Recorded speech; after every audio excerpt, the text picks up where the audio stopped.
FAA is cracking down on your first class pre-departure beverages. Mark wants to go to Tokyo DisneySea. All of that and more coming up right now on MTM Travel. Yep, that's me, Disney fanboy. 100%. When you get back, you will be. Oh, I don't know. Not when I'm broke.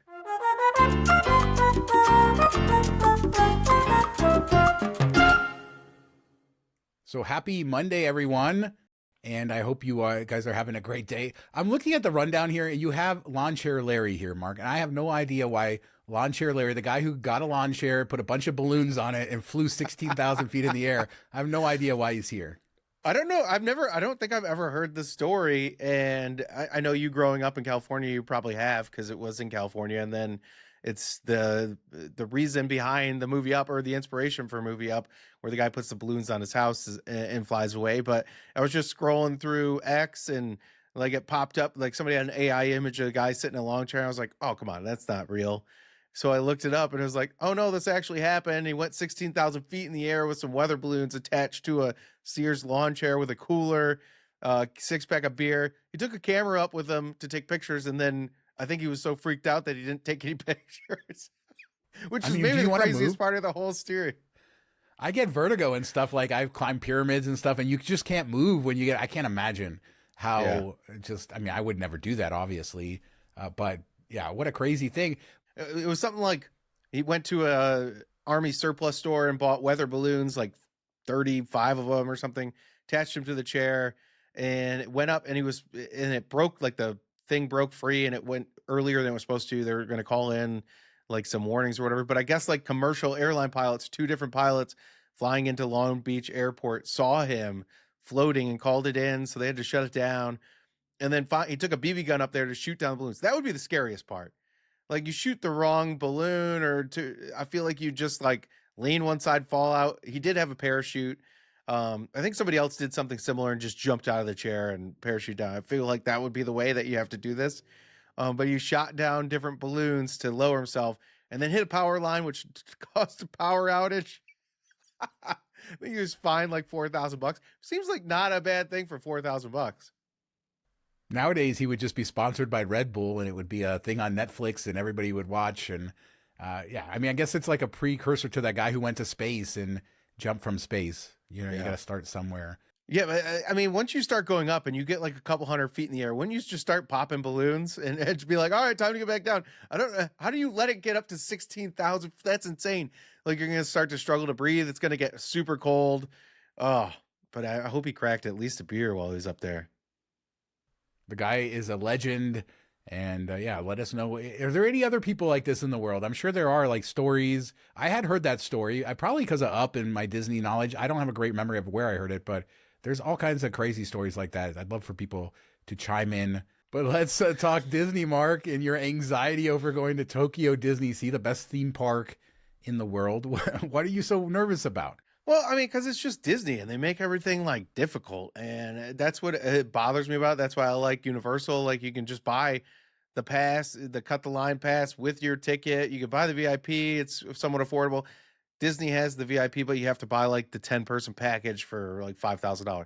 It'd be so much better if they just were like, it's $500 a person and we'll put you in a group of up to 10 people. Like, great, let's do that. I don't want to try to wrangle 10 people for this, but no, I was thinking, like, while we're in Tokyo, I know you've talked about the parks there, and started looking at, I was like, oh, DisneySea looks really cool. And when we were talking, you said that's probably the best theme park in the world. And it just looks like everything in it is just themed to the guild. So I'm like, okay, that's cool. But then I'm like, oh, you have to get there 2 hours before opening and line up to be able to get into certain things. And then if you stay in the hotel, you can go to this one section, but otherwise you might not be able to go into it. And then once you get into the park, you have to buy all these skip the line pass. I'm like, I just want to do all that before I get there and enjoy it. That's what I hate about Disney, that you have to keep constantly jumping through these hoops while you're trying to enjoy the park. So I was hoping my son, hey, let's just pay the $60 because the tickets are pretty cheap there, and show up at like 10 and just kind of witness it and see the theming, ride a couple rides. Or do you want to like go balls to walls? He goes, oh, well, it's Tokyo. We're in Tokyo. We need to do the whole thing. And I'm like, no, that's not what I wanted you to say. I mean, I think you've built this up into something worse. Like you're gonna be an hour to 90-minute lines everywhere, so you're gonna wait in lines. But other than that, I actually think so. Tokyo Disney Resort is not run by Disney; they're run by the Oriental Land Company, which is a Japanese company. So it's run in a very Japanese way, and I think that that makes it more fair for everybody, and that's why you see a more democratization, I guess, of it all, and then everybody showing up early. But yeah, if you go 2 hours early, there will be thousands of people. But if you just stumbled when the park opens, or let's say within 20 minutes of the park opening, maybe the lines will be a little shorter. It'll take you 10 or 15 minutes to get in. And you don't need to ride every single thing in the park. There will still be skip the lines available to purchase. The price is only like $60 to get in. So even when you buy the skip the lines, you'll be cheaper than here in the US. So yeah, I think that the right answer is somewhere in in between him and you. Dedicate some time to being there. Be okay if you don't get on some certain stuff. You know, like Journey to the Center of the Earth, some of the unique stuff, make sure you get that, and then buy whatever fast passes you can get. And then, yeah, just enjoy it. Spend 8 hours there and then go. That's what I would recommend instead of a brutal 12, 14-hour day, which I know you wouldn't enjoy at all. No. Yeah, and the question is like, well, we could do like the single rider lines. Those usually help out a bit if we're doing like Center of the Earth, stuff like that. But what's the section that's kind of like off limits unless you time it perfectly or unless you're staying at the resort? Like, isn't there like some super awesome section of the park that you can't get into otherwise? That's Fantasy Springs, but I think that has reverted to just being open. I don't think that it's Okay. unless you saw something recent, but I think that No, it I is was just just looking now at part like of the Reddit park. from a while Yeah. ago. So So that was when they first opened, and they had I was there on opening day, and didn't get to ride every single thing because you had to get these. Basically, that was crazy. Line up hours ahead of time.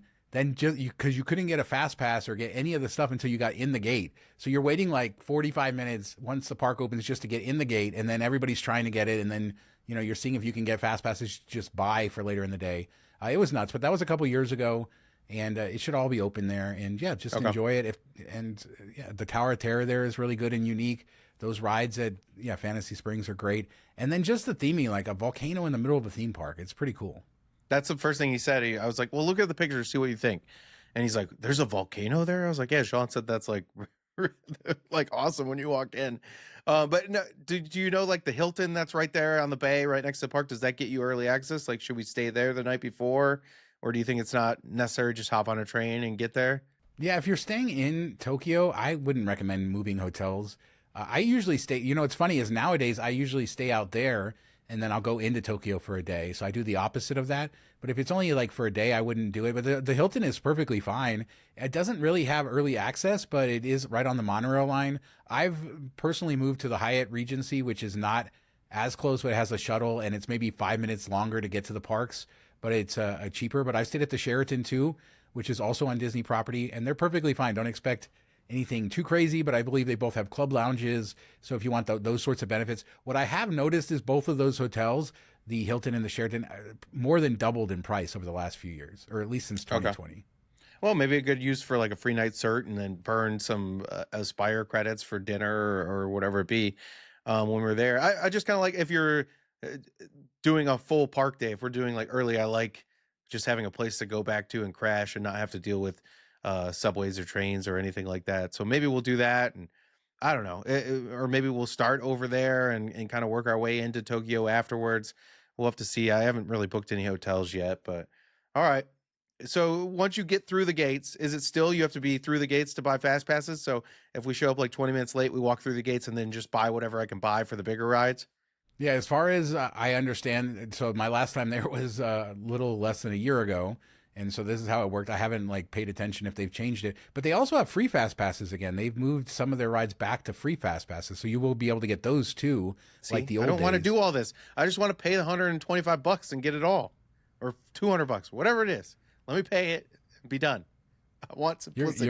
You're gonna enjoy it. Yeah, I think actually staying there would be good if you could leave in the middle of the day. The one thing you're gonna be complaining about is the monorail isn't free there. So if you want to stay at the Hilton, What? you still got to pay to take the monorail. That's so dumb. That's bizarre. No, I was even looking like people because this was reading the old stuff where you needed certain things to get into the fantasy or whatever the hell it's called section. And I was like, oh, if you book the hotel, there's a package, then you get to cut the lines, all this stuff. And I'm trying to figure it out. I'm like, I feel like those are like 1,500 or 1,700 for two people. That doesn't seem like it's worth it at all. But maybe there's a way to like finagle that down that you can get, like if we were paying 800 for a hotel and fast passes stuff, still not great, but I could wipe it off. I don't know. I really just don't want to have to look at my phone when I'm in the park. Yeah, I mean, this is a valid concern that a lot of people have. Not to get too deep into like the lore of Disney and all these parks now, is like you have to be on your phone managing things. I just was at Disneyland a couple weeks ago, and I'm on my phone all day because I'm managing the fast passes and I'm doing all this, or the lightning lanes, and I'm going back and forth, and it does take you out of what you're there for, which is to experience it. And then, funny, I don't spend a ton of my time on the phone. I think that you'll find that you don't have to spend as much time on the phone there. But yeah, I mean, you're still going to have to do it for managing stuff. I know so many people who watch the show, listen to the show, have been to Tokyo DisneySea. So make sure, or just to Tokyo Disney in general, make sure to leave your best suggestions below. The more you say it, though, staying on property at Hilton or Sheraton, knowing you, I think that's actually really good, because having that ability to leave maybe in the middle of the day and going back at night, like if you could do that, where you could take, because it is an incredible park at night too. It does completely transform into something else. No, yeah, I like that, especially if you're just taking a quick monorail and you don't have to really mess with anything. I really have appreciated that. Like when we did the Portofino or whatever for Universal, that was really cool, that it was like in and out, easy. And that was an insane price markup, but it came with those fast passes. So it was kind of fun, but I do wish it was back when it was $400 a night or $300 a night, and you got the fast passes, which never made sense to me. The value proposition is just so good.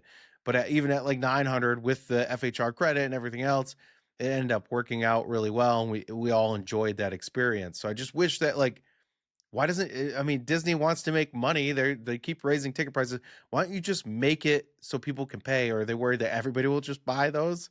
They have them. They introduced those, and they've been selling them out, and it's sort of sad for the rest of the people. So now you don't they even have, get VIP.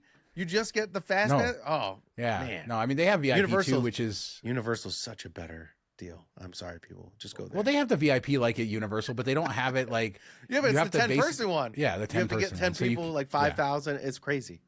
I mean, it's not crazy if it's roughly the same if you find price. 10 people, if you find 10 people, you just but if you're a family of 4, then it's getting expensive. Yeah.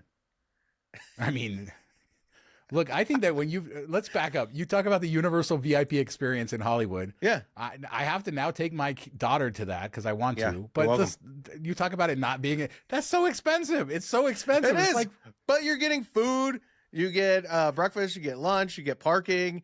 You get walked around the park, taken to the front of all the lines, and then you get to cut any lines you want the rest of the day. Like, I can see the value there, and you get the extra on set tour where you get to walk around the set. Like, it's adding a whole bunch more perks than just like fast pass. Like, you can do the fast passes. I think it's like $250 for Universal, which I think is an okay thing. I just wish we should have done the VIP at the Orlando parks. They're so much better. But what are you talking about? The Orlando parks don't have a movie studio. The whole point of doing that is to see the movie studio. Unique. If you're into movies, that's a big selling feature of it for sure. I just don't know what you would want to see VIP at the Florida parks. I guess some behind the scenes. I just like stuff, when they walk you in front of everybody. They're like, "Here you go." No, but you can get the fast pass like you get with the hotel. Yeah, you go past the fast pass people too. You're like, but I never really waited, other than the stupid like Velocicoaster, because you can never get, there's always a 15 or 20. Hagrid. This turned into a theme park podcast. I like it. I don't know. And for the record, I had nothing to do with bringing this topic up. So there you go. It was stressing me out, so I wanted to get your thoughts. All right. Well, let's talk about some news of this week. FAA first class drinks before pushback. I guess they're cracking down, saying that airlines have to remove all of the service items, including, they will, for people who have flown first class, they'll give you a plastic cup instead of a glass cup, or instead of a glass, so that you can keep it while you're taxiing and taking off. Well, I guess there's a rule from 30, 40 years ago that says you can't do that. So if you bring on the cup yourself, you could have it during taxiing and takeoff. But if they serve it to you, even if it's plastic, no good. This is so dumb. Like, it doesn't make any sense. It never made sense either when they take the drink, even before you take off. Like, they'll take it as you're taxiing. They'll walk around and grab your stuff. And like, we got to take it. But you're like, oh, but this coffee I bought at Starbucks, I can hold on to this cup. And they're like, yeah, you can hold on to that. How does that make any sense? It's just another thing where they're just making rules to make rules that aren't logical. Like, either make it so you can't have anything or you can have everything. I don't understand. So I guess the hack is to get your drink and then pour it into a cup you brought on, and then they can't do anything about it. And then say, take that, flight attendant.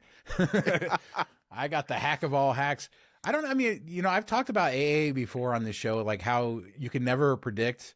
And I've flown them in domestic first class far more than I've flown Delta or United. So I have just more of an idea of this, but you could never predict if you were going to get a pre-departure beverage. And I would say like, probably over half the time you didn't. And then it's just the policy is it's up to the flight attendant to just decide. And in what world is this a service thing that you get to decide? Like, sure, there should be they just have no oversight though. Like, how's the airline going to know if they did it or not, unless people complain or whatever? So I think that this is just going to be an excuse for the airlines to get rid of it as a benefit altogether. And I don't know. I think it makes a difference. Like, sometimes you want a glass of water, you want something, and especially in first class, like if you can actually get a soda or something when you get on, it does feel good. It makes you feel nice. Like you are in first class or something, which rarely feels that way these days. No, and sometimes they'll just like pour out a couple glasses of orange juice, a couple glasses of water, and walk around and just hand those out, which I don't love that either. Like, I want to order something, like I want to order a drink or whatever, but it's better than nothing.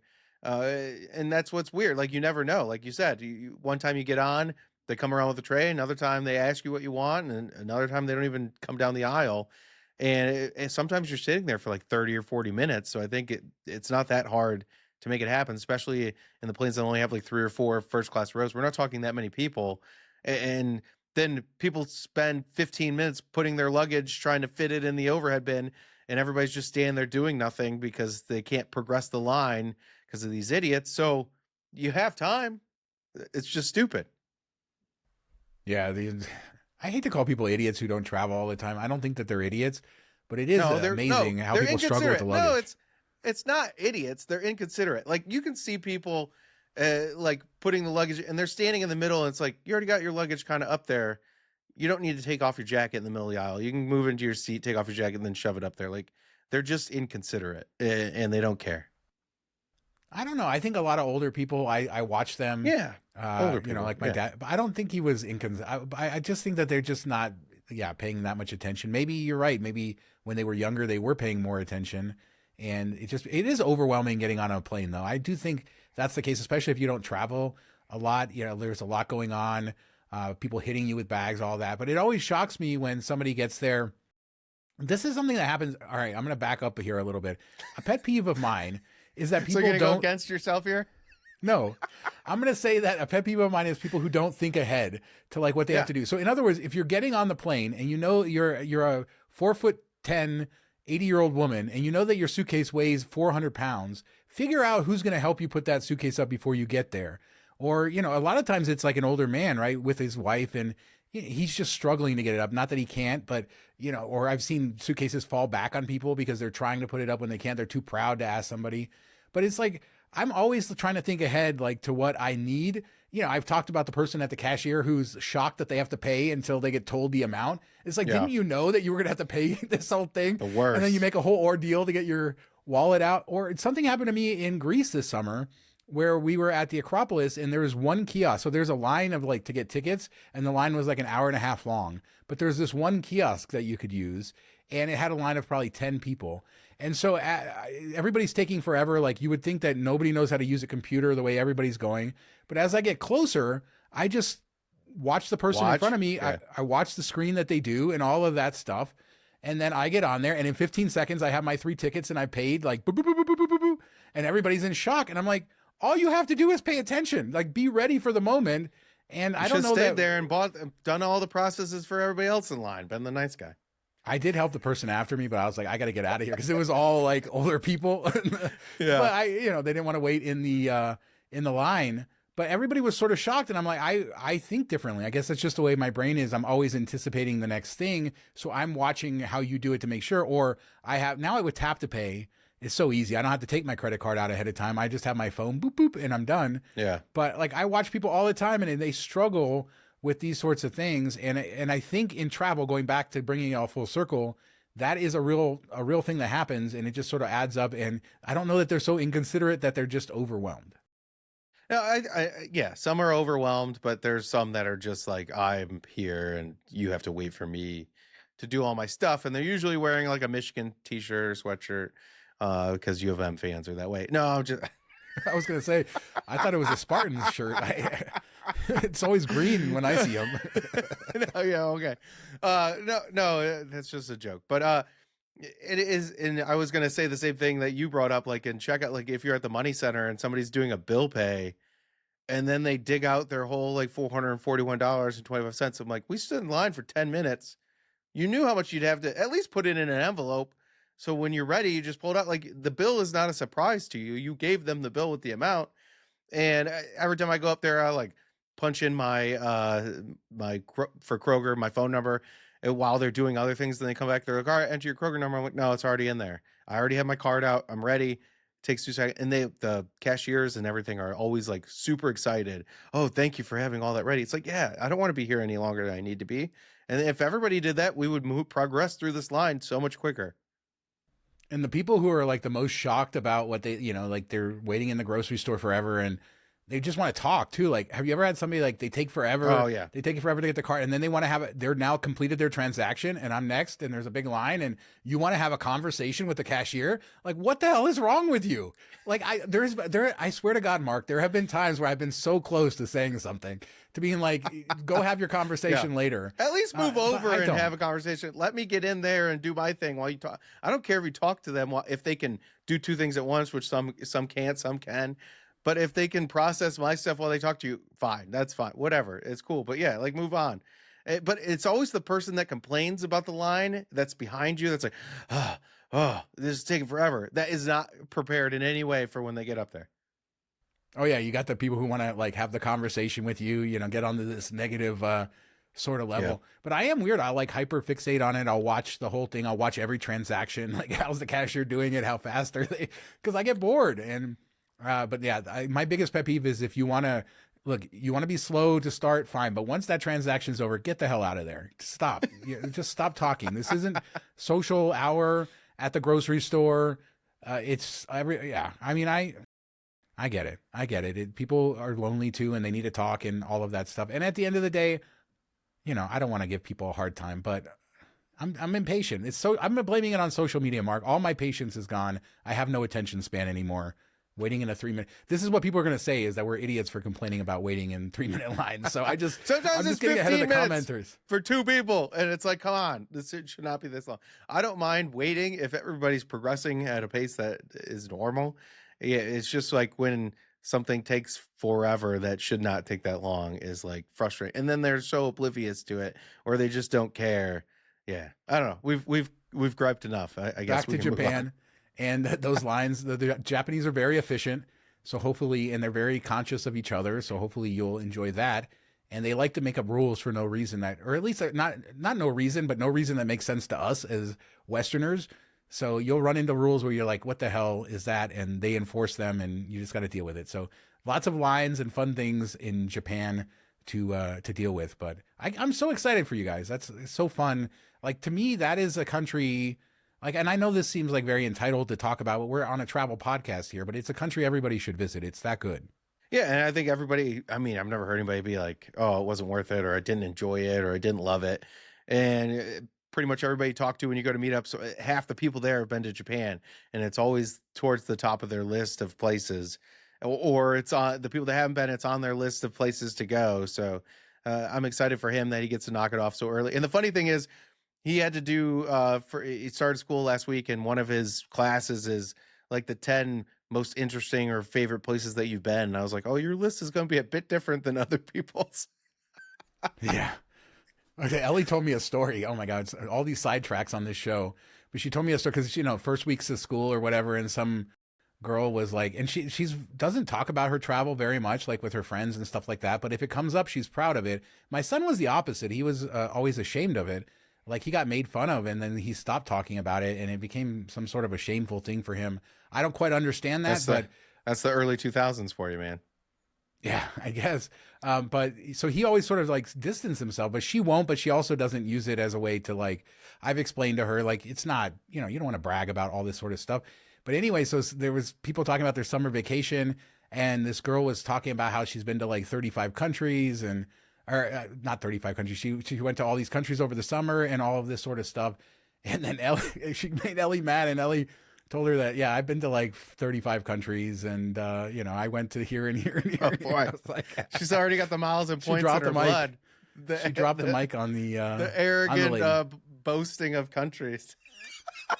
Yeah, I think it's like 35 anyway, because I had just updated the list for her, and I have a list for her, and so it was in her mind. What I think it's 35, it might be like 34, but whatever that number is, she knows it because I recently told her about that. But there is a disconnect there. Also, like, I think she has the right attitude about it, and I just want to know what pissed her off. Like, but ultimately, that has to be ego, right? Like, the other girl was like, "Oh, I'm travel," and she's like, "I'm better travel."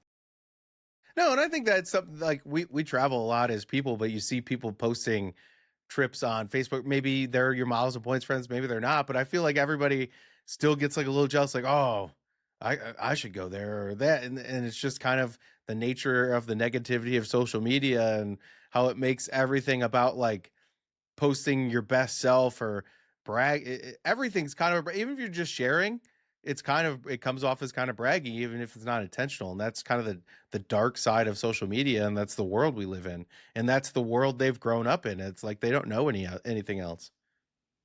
Yeah, it's strange. And I mean, what we try to do here is to teach other people. That's where I came up with the name Miles to Memories, was really because I was grateful to be able to do this, because I, you know, out on my own when I was a teenager, my wife, the same thing. Like, it was a miracle to be able to travel in the early days and then to learn how to do this and be able to do it. And I have that perspective, but yeah, you're right. My kids probably don't. And certainly my daughter doesn't, because she was just born in global entry at 6 months and on airplanes and all over the world. And that's just been her entire life. Yeah. And it's hard to like find those boundaries or find to make them understand that this isn't normal. And even like my wife, I think I've told this story before, but my wife was at school and another mom was like, "Hey, spring break, can Charlotte come over for spending the night or whatever?" And she's like, "I don't know. I don't know if we have something going on at spring break." And my daughter's like, "Oh, we're going to Hawaii, Mom." And she's like, "Oh yeah." And the other mom's like, "Oh, so you just forget that you're going to Hawaii?" And she's like, "I don't think you don't understand. Like, it's craziness because my husband's just always planning all this crap, and I don't really know what he's planning, and he puts on the calendar, but I don't really." And like, she couldn't explain it in a way that makes it, but it makes sense to anybody that's into miles and points or watching the show, listening to the show. They get that, but to a regular person, they're like, "How do you just forget that? Like, that's a trip of a lifetime." When it's kind of like, "Oh, that's the next one on the docket." Well, but it's really about the power of the mind, right? Yeah. This is just about us believing we can do it, and so we do it. And we've met so many people who are even crazier than us, and they imagine all kinds of crazy stuff that ends up happening. And so many of the people are just self-defeating because they believe that they can't do it. And, you know, not everybody has perfect credit, and that's a struggle for some. And look, it's been a hard work to try to earn the miles. There's a lot of monotony. That's why a lot of people complain about, you know, the rules and all of this stuff. And is it really worth it?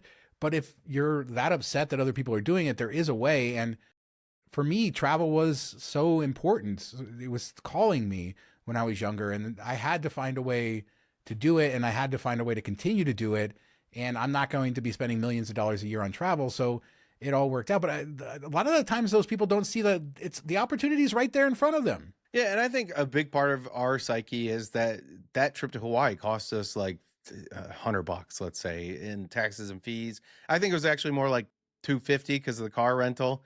So $250. That's normally like probably like a $6,000 to $10,000 trip for people. So that's why they're like, "How do you not know that you have this trip?" Well, because it's, you know, it's 300. It's a ton of miles. It took a crap ton of miles. So there definitely was some cost there, but it just mentally is different. But those are the same. That's the same family that I helped them book their trip to New York. They were going to drive there, and I had them sign up for a Sapphire Reserve because he was traveling for work years ago, and they had all these points. I'm like, "All right, well, we can book this Thompson Central Park, very nice hotel." I think it was like $28K a night or something before the changes. And then they had Southwest points. So I was like, "Oh, let's use your Rapid Rewards. It's not going to be the best flights because you're going to have a connection, but you don't have to transfer anything."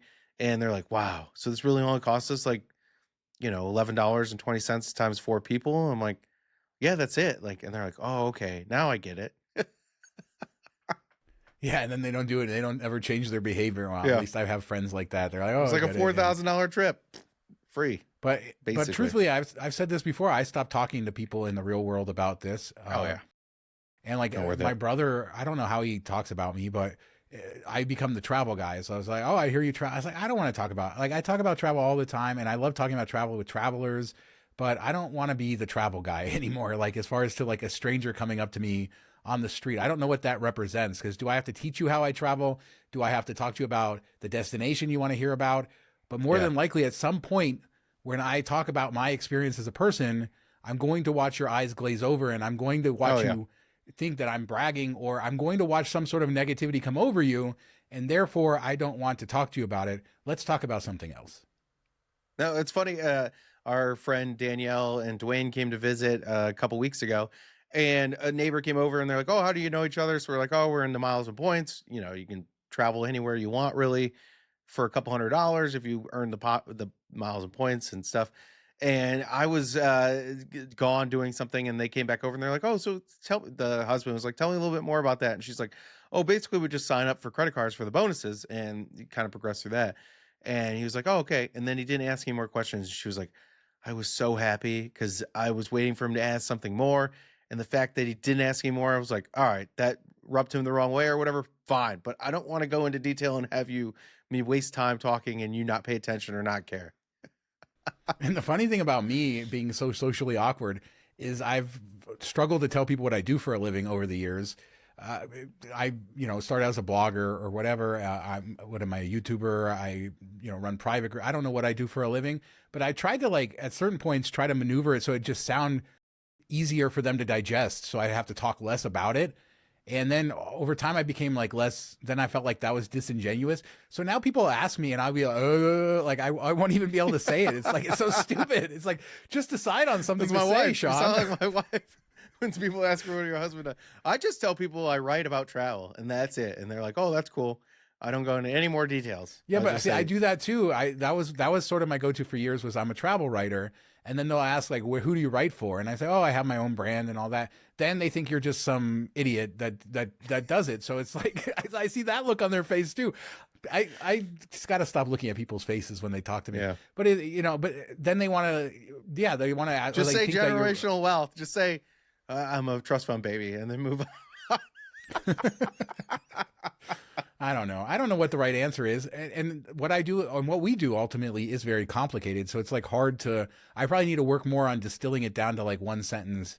And I used to do travel writer, but then I don't, like once they find out you're not writing for the New York Times or something, but that's just not the way the world. And generally I'm talking about older people, right? Because they don't like if you talk to like we've talked about this, right? It's the dream. Being on YouTube and all the sort of stuff we do is sort of a dream for a lot of younger people. So they get it.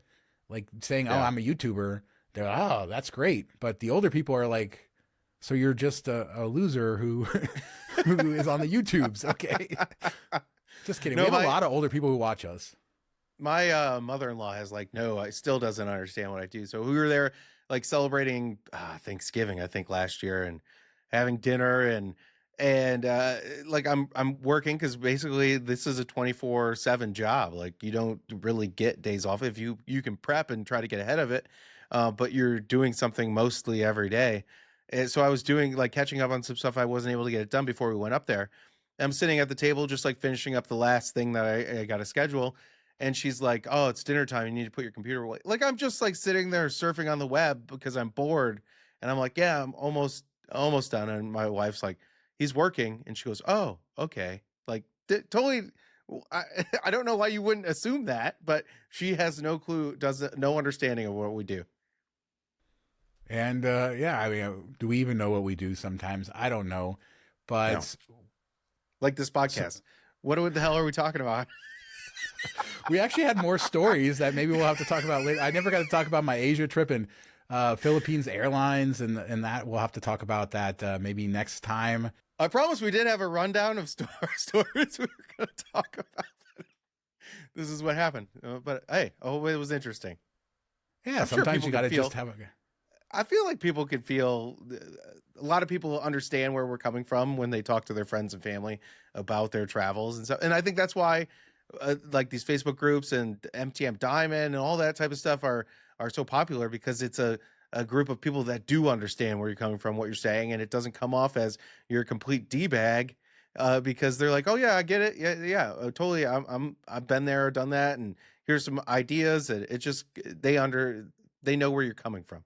Yeah, try to brag in a room full of miles and points people and just see how, not that they're going to laugh you out the door, but there's nothing to brag about because there's not a place that they haven't been to.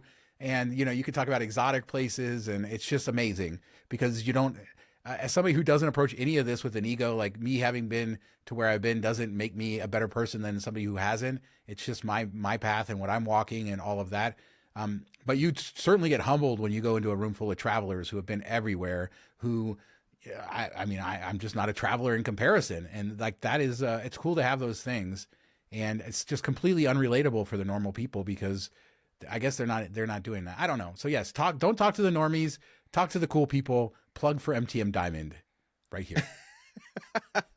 No, I do think that's one of the good things that's happened with miles and points becoming a bigger space or like more popular and more mainstream. Yeah, it's killed some things, it's made things a bit more expensive, but I think it has brought in an influx of people that just love miles and points or love travel, or and because we had kind of an old guard of miles and points people, and I've noticed it since I've been back riding on boarding area, like just like the negativity or d-bag amount of d-bags that used to comment and just like argue about everything. It just seems maybe everybody just chilled out, or maybe those people are less like into it. I don't know, but it just seems like there's less of the know-it-alls that used to run amok throughout all of miles and points. Yeah, and that's a good thing. It's a good thing, and happy to get rid of those people and have the people who enjoy it. And that's why I love the meetups and seeing people who do enjoy it and having those conversations about those weird places because it's full of passion and nerdy passion in the way I am or whatever. But it's not all that normal stuff. And I don't know, like I think the communities are great and Diamond is a good community. We got this deep into the show. We should really plug it because it is a great group of people and keeping the negativity out of miles and points, keeping that, yeah, I don't want to use the same words you did. See, there's gotta be we gotta have synonyms for those words, but yeah, don't be like that. Yeah. And let us know what you guys think about Tokyo DisneySea. Give Mark tips for Tokyo. I know we've talked about Tokyo generally before, but Tokyo Disney tips, FAA, this is like, that's a 1% problem, right? No pre-departure beverages. I know we're going to get crap for that. I don't care. No, I don't care that they're taking away. It's just like, it doesn't make any logical sense. Why? Like, either make it so you can't have any drinks, or like, how can I bring one on and drink? I don't know. It's just, doesn't make sense. That's why I don't like it. So let us know. And then on the next show, we're talking Flying Blue and their devaluation and why, why seriously, all business class awards are going to suck even more in the next few years. Yeah. And Flying Blue is showing us why. So we'll get more into some miles and points nitty-gritty on the next show. So Delta got there first, so don't worry about it. Everybody will get there. Well, they're in the same alliance, so yeah. There you go. Talk to you guys later. Have a good week, everybody. Woo!